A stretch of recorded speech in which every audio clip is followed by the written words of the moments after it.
Hey everyone, welcome back to my channel, and if you are new, thank you so much for stopping by. My name is Marla and I am a mom of 3.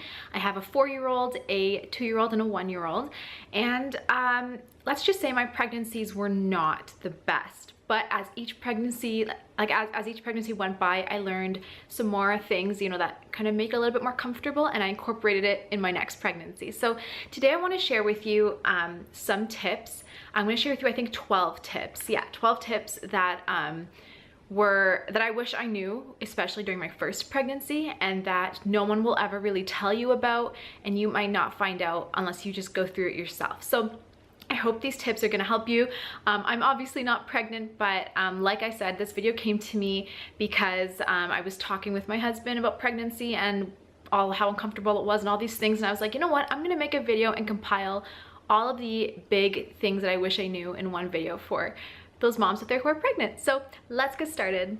So tip number 1 is related to stretch marks. My biggest tip is to eat lots of fats and healthy fats like cod liver oil and avocados, and lots of like coconut oil and olive oil. Eat them because your skin uses a lot of fat to be able to stretch and stay hydrated, and if you are lacking in healthy fats and you only consume like junky vegetable oils, you will not be nourishing your skin, and you will get stretch marks. I got completely covered in stretch marks my first pregnancy, and my stomach was actually very, very small. My stomach was measuring very tiny, even though my baby was almost 9 pounds. So it doesn't, really like make sense why I got so many stretch marks, but the biggest thing was I did not eat a lot of healthy fats, and I did not drink. So eat lots of healthy fats and stay hydrated.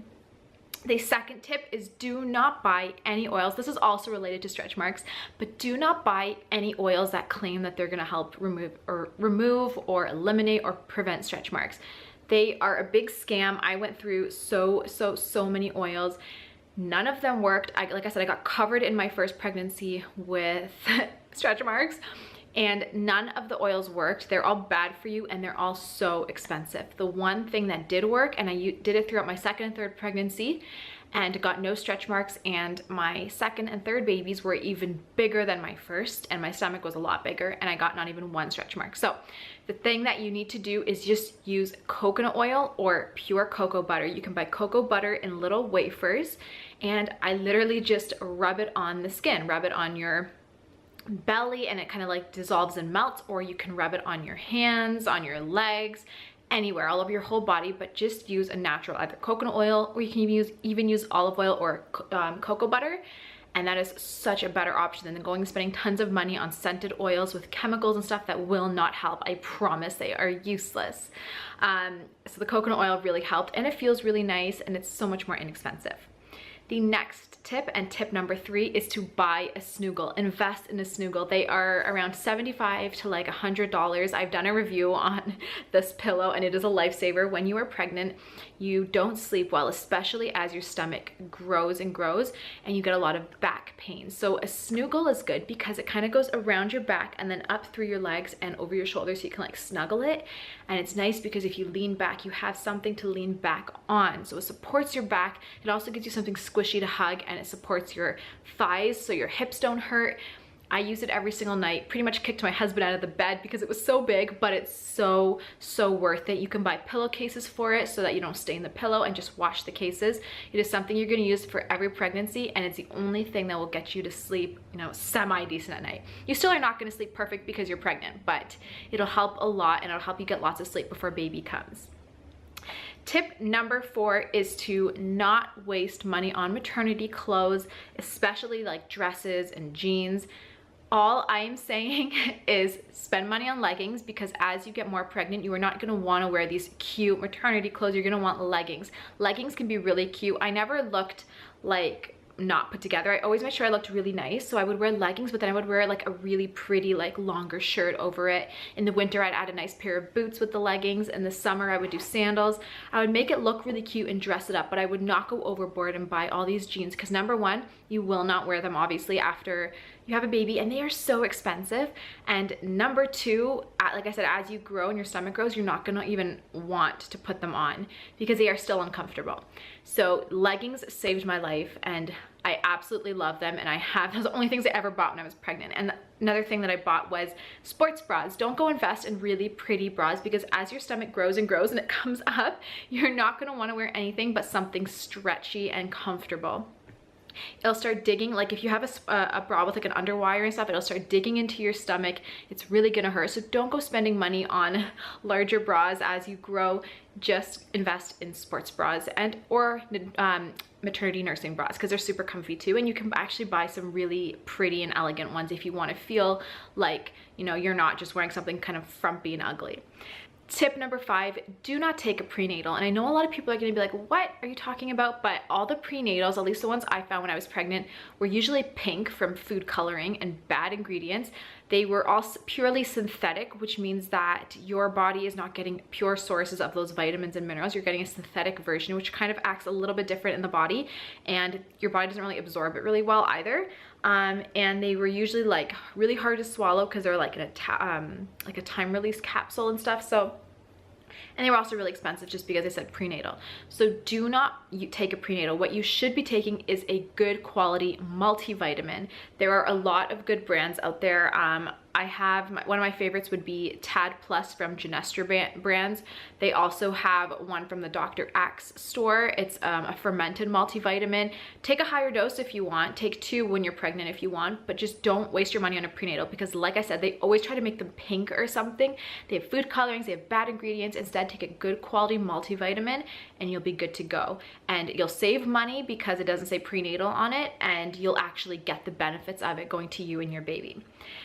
Tip number 6 is to do Kegels. So this is something I wish I knew about and thought about when I was pregnant the first time around, but I didn't.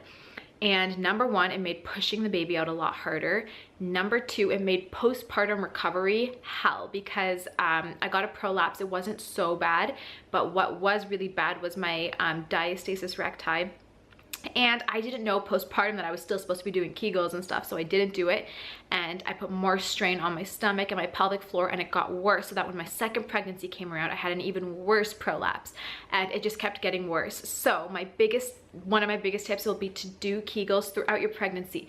The second you find out you're pregnant, actually even before, even if you're not pregnant, do it. But the second you find out you're pregnant, do Kegels, and do them every day, a few times a day. I usually do like maybe 20 every hour or something, or at least when you're thinking about it, or every time you get to a red light, when you're sitting in your car, just start doing Kegels until the red light's done.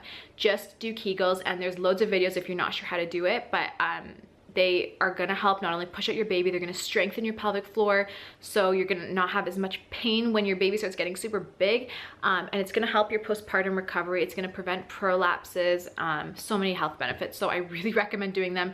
Do not wait till the last minute like me, because you will have complications, especially if you have a big baby like I did. Tip number 7 is to make food for postpartum.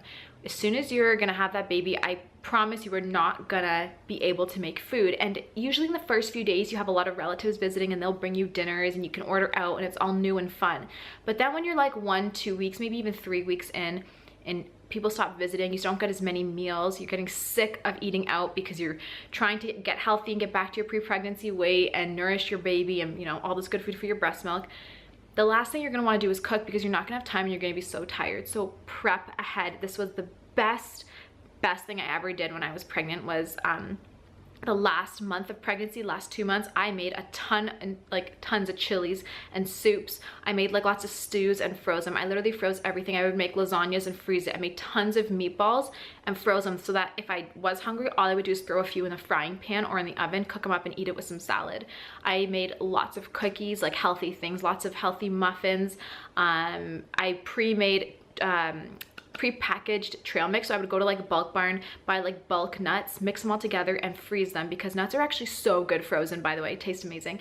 But I would just pre-make everything so that as soon as my baby came out, I had number 1, nourishing food to put in my body. I didn't have to spend a ton of money eating out, and I didn't have to bug family members to make me food and kind of cater to like my allergies or my preferences, because I already had what I liked in my freezer. Another thing that I did was I got tons of fruits and vegetables, chopped them up, put them in big like freezer bags, and labeled it smoothie with the flavor of the smoothie, like mango banana or something, or spinach strawberry. And I would label everything I had to add to it. So all the frozen stuff would go in a bag, and then I would write on the bag, add 1 cup of milk and 1 tablespoon of ground flaxseed and protein powder or whatever, so that if I couldn't make the smoothie, my husband could just take the bag out, read what he has to add to it, throw it all in a blender and give it to me.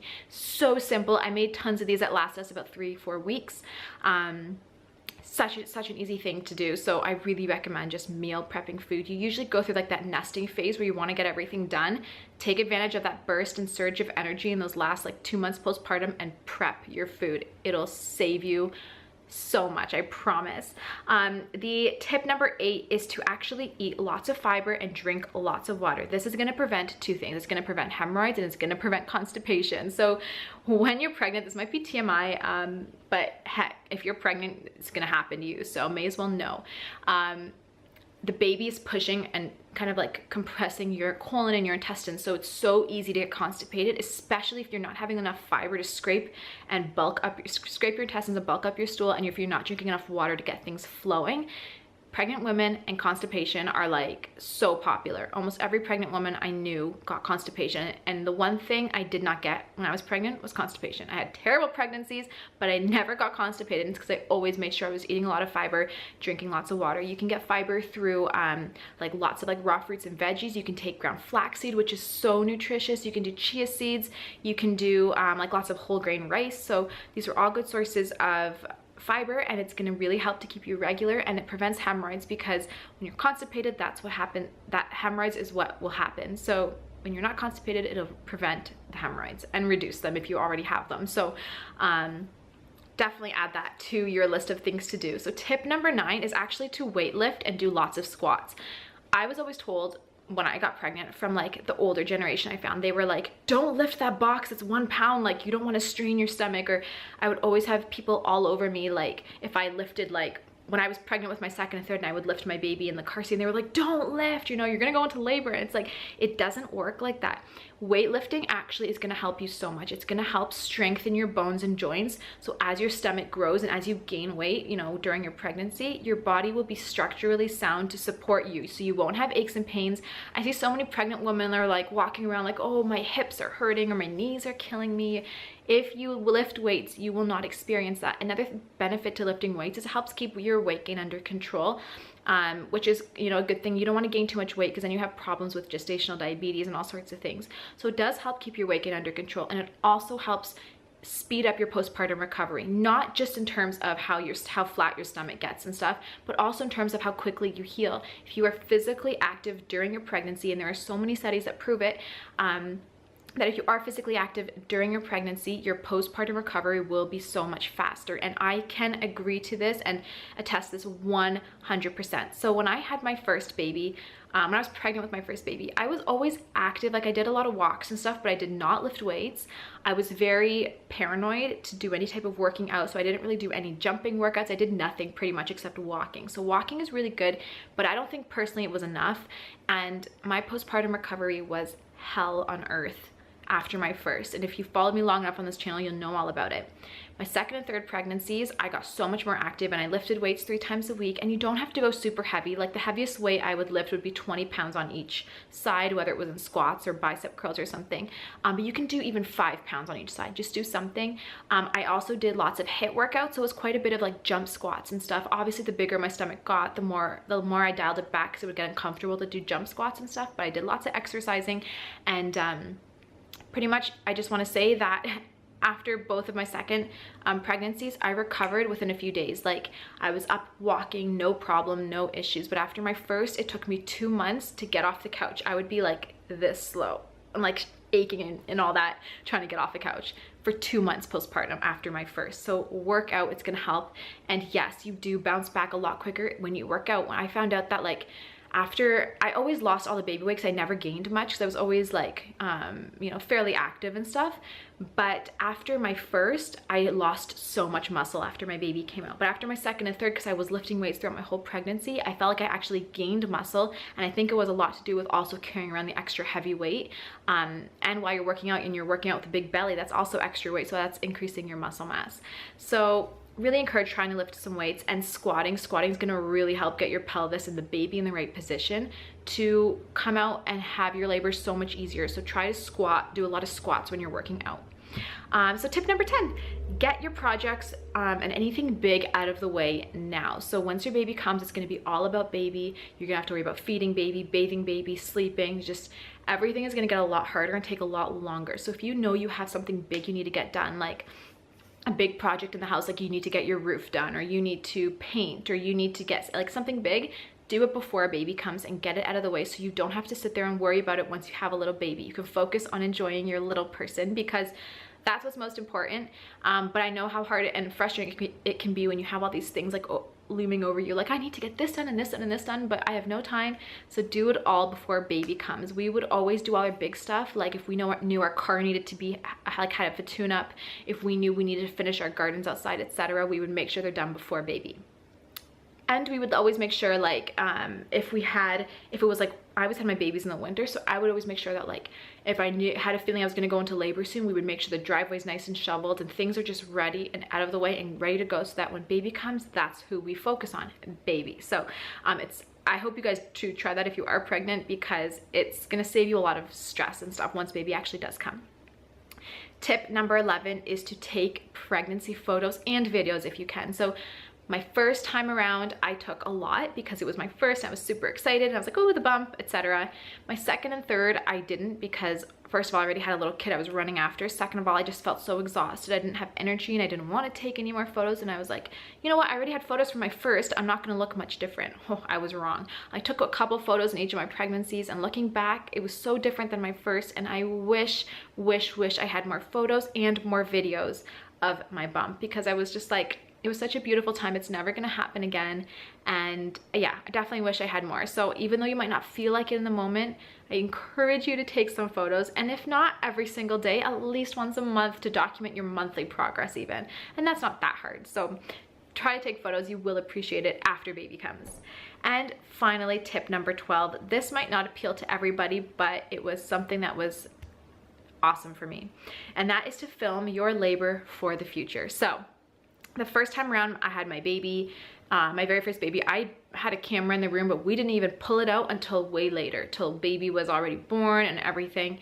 So we didn't have a lot of photos of the initial skin to skin. We didn't have photos of, you know, anything really until later on, once I was already clothed and baby was done breastfeeding. Then we got the camera out and took some photos. So looking back on that one, I was really upset because I didn't have much to look at and think back on. And especially being my first, it was such an emotional time and it was such a traumatic birth that I think about it a lot, but I have nothing really to look back on and be like, oh, I remember when that happened. Unfortunately, I have a lot of baby photos, but not so much of the labor. My second, I didn't film, but I did have the camera. So we did have a lot of photos of like the initial skin to skin and all that. And it was so beautiful looking back and just being like, wow, this was, you know, our time. My third, I decided we are going to film it. I want the whole thing. And I know it might sound weird to some people, but obviously it's not meant to be shared with the world. It's just meant for you and your husband or whoever. But obviously don't show it to your kids, but it is so beautiful to have it look back. And I personally think like labor and birthing is just such a beautiful process. And I am so grateful I filmed my third labor like properly. Actually, the midwife filmed it for us because I was too preoccupied, so it was my husband. So she filmed it for us, and it was just so beautiful seeing the birth of our daughter and seeing every raw moment. And like when we started crying when I held her and all that, it was just like we had everything on video, and it was so beautiful. And we've watched it several times, and whenever I think of like I'm forgetting a detail, I watch the video again, and there's so many things that you forget, little teeny details, or like, I remember when that happened or whatever, and it's just so nice to look back on it. I filmed, like I shared my postpartum labor story with my third. I didn't film really much footage from my birth because to me that was personal, and I obviously didn't want it on the internet. But so I'm just saying to film your birth if it's something that, you know, you think you would like to look back on. Obviously, I'm not saying share it with social media. It's just for you, but it's something nice to have to look back on, especially if your kid, I feel like if your kid grows up and they're like 15 or 20, or maybe they move out of the house and you look back on this video, you're gonna be like, I'm so happy I filmed it because I remember when they were so tiny. And Anyway, so that's my little rant on that. So I was really happy I filmed my third pregnancy, or my third labor. It was beautiful. So those are my 12 tips. I hope you guys enjoyed. This is coming from a mom who's had 3 kids under 3 years. So I was pretty much pregnant straight for like 3 years, and I definitely learned a lot. And now for if I ever got pregnant again down the road, I would definitely incorporate all these tips because I feel like I'm a pro now. So I hope you guys take these tips and apply even some of them. You know, if you're pregnant or you plan on getting pregnant, these are definitely things to think about. So I hope you guys enjoyed this video. If you did, please give it a thumbs up. Subscribe down below if you are new to my channel, and I will talk to you in my next video. Bye.